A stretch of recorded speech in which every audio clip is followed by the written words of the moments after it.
Nombreux. Sur le sujet qui nous intéresse ce matin, peur, mensonge et distraction, comment libérer les peuples de la manipulation? C'est notre grande interrogation. Mesdames, messieurs, bienvenue à toutes et à tous. Voici le débat.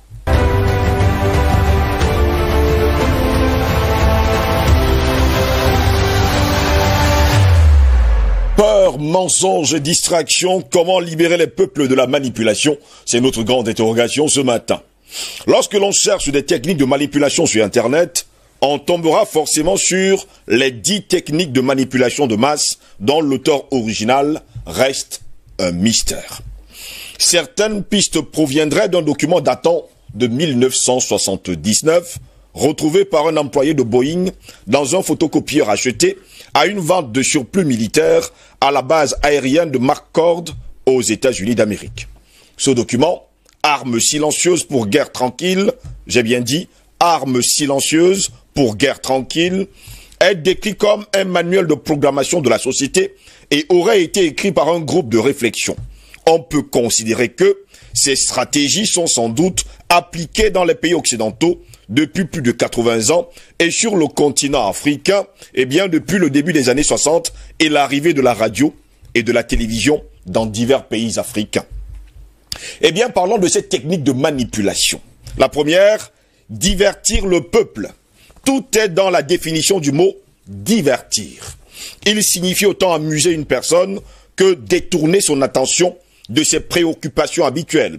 La stratégie de la diversion est sans doute la technique la plus utilisée pour contrôler la société, pour contrôler les masses. La technique consistant à attirer et à capter l'attention du peuple avec des futilités pour éviter qu'ils voient et réfléchissent sur des problèmes importants, sur des changements, des évolutions souhaitées ou opérées en douce. Cela va même plus loin en cherchant à empêcher le public à trop s'intéresser à des connaissances essentielles comme la science, l'économie, la psychologie et bien d'autres encore, et éviter ainsi qu'il en sache plus que ce qu'il devrait. Aujourd'hui, nous sommes inondés d'informations avec la télévision, la radio, la presse et les nouvelles technologies de l'information et de la communication. Nous devons faire face à une multitude de stimuli futiles et ludiques qui monopolisent et captivent nos sens et notre attention. Ainsi, cette musique et ce bavardage incessant empêchent tout simplement de penser mieux, de penser bien, d'y réfléchir et de se poser de bonnes questions. La seconde, c'est créer des problèmes pour offrir des soi-disant solutions. Oui, mesdames, messieurs. Cette technique de manipulation est relativement basique. Elle consiste à créer le problème pour susciter une réaction et inciter le peuple à demander la solution. L'avantage dans ce cas précis est que c'est le peuple lui-même qui demande et accepte la mise en place d'une solution. Imaginons que vous souhaitiez mettre en place des lois sécuritaires et donc liberticides, créer de l'insécurité et le peuple demandera plus de sécurité, quitte à accepter moins de liberté. Regardez tout simplement avec ce qui se passe avec le Covid-19. Créer une crise économique et le peuple demandera à être rassuré, quitte à accepter un recul de ses droits sociaux. Un autre avantage de cette technique est d'avoir l'opportunité pour le manipulateur de se faire passer pour un sauveur. Oui, à tous les coups, c'est à cela que les grands du monde jouent. Ils vous jouent comme étant ceux-là qui vont vous sauver. Pourtant, ce sont eux qui sont en train de vous enfoncer davantage. La troisième, avancer à petits pas. Comment faire accepter l'inacceptable à une masse? Eh bien, mesdames, messieurs, simplement en y allant progressivement. Oui, vous l'avez compris. Petit à petit et en prenant le temps s'il le faut. Il est effectivement plus facile de faire accepter par le peuple un licenciement de 100 personnes par an pendant 5 ans plutôt que 500 personnes d'un coup. C'est ce qu'on fait tous les jours d'ailleurs dans les entreprises. D'ailleurs, il y a encore quelques heures ou alors quelques jours, Albert Anatola ici parlait encore de ce barrage de Nachtigal. On joue à pile ou face, pourtant tout est arrangé pour que cela arrive ainsi. Surtout si le peuple n'est pas au courant du but final qui est de licencier les 500 personnes. Un changement brutal se fait au risque d'une révolution. Un changement progressif passe mieux et peut même passer inaperçu. Le passage en France à une économie libérale s'est fait sur une période de 10 ans au moins. Et les Français ne l'ont même pas su. Allez savoir pourquoi. Cette technique du petit pas ressemble à la technique du pied dans la porte qui consiste d'abord à faire une demande peu coûteuse au début pour que la personne s'engage et ensuite à demander plus.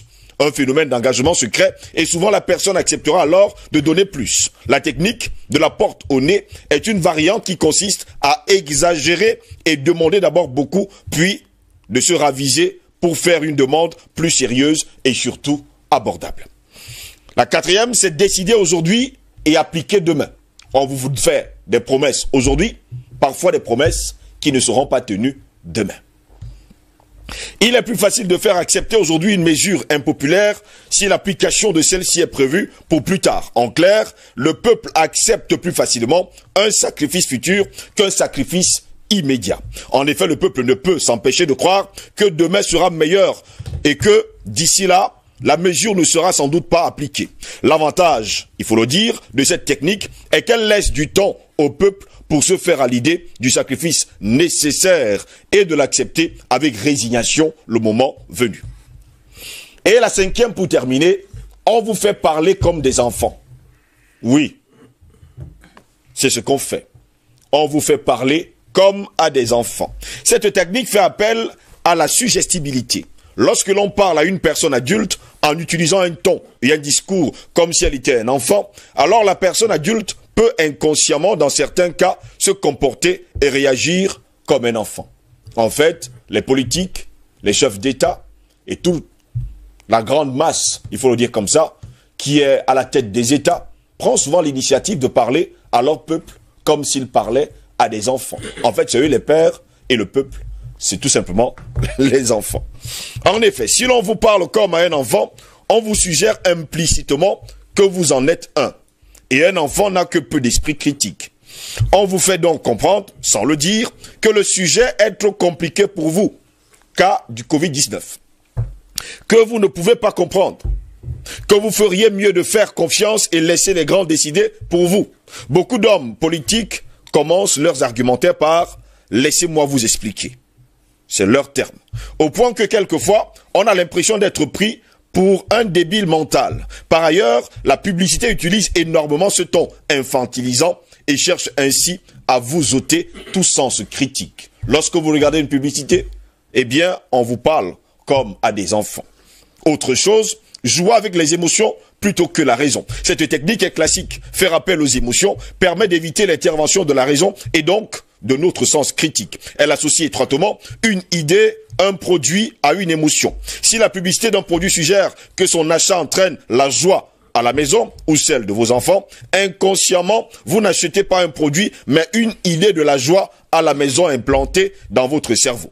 En effet, en ce moment-là, les émotions sont la porte d'entrée à notre inconscient et donc à nos désirs, à nos pulsions, à nos comportements inconscients. Et ainsi, mesdames, messieurs, l'une des choses qu'ils font pour terminer, c'est vous maintenir totalement et entièrement dans l'ignorance. Le moins on en sait, le moins on est susceptible de se poser des questions et de remettre en cause l'ordre établi. Eh bien, mesdames, messieurs, l'objectif est donc de faire en sorte que le peuple, et notamment les classes inférieures, soient incapables de comprendre les techniques, les technologies et les méthodes utilisées pour les maintenir sous contrôle, voire dans l'esclavage. Le maintien de cette ignorance aurait donc aussi pour but de maintenir un fossé d'ignorance ou une incompréhension qui isolerait les classes inférieures des classes supérieures régentes et surtout régnantes. Et voilà pourquoi quelqu'un a déclaré un jour « Ignorant est un danger public ». Allez justement savoir pourquoi. Parce qu'on vous a manipulé tout au long de votre vie. Peur, mensonge et distraction. Comment libérer les peuples de la manipulation?